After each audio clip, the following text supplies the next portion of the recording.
Hello everyone, I hope you're doing well. In today's tutorial, we'll be covering looping and ranges in Kotlin. Please subscribe to my channel for more content. In Kotlin, looping and ranges are fundamental concepts for iterating through elements and performing repetitive tasks. Here's a brief explanation. 1. For loop, used for iterating through a range, collection, or any iterable object. Syntax: for, item in collection, code. Example, Kotlin for I in 1.5, print I. This prints numbers from 1 to 5. 2. While loop executes a block of code as long as a given condition is true. Syntax: while condition, code. Example, Kotlin var I equals 1 while I equals 5, println I++.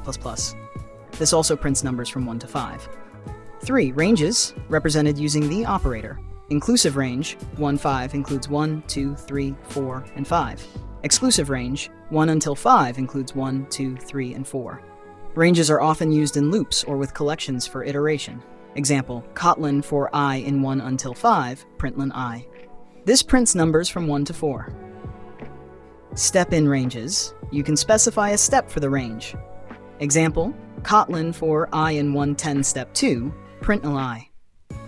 This prints odd numbers from 1 to 10. These concepts are crucial for controlling the flow of your programs, especially when dealing with repetitive tasks or iterating over a set of values.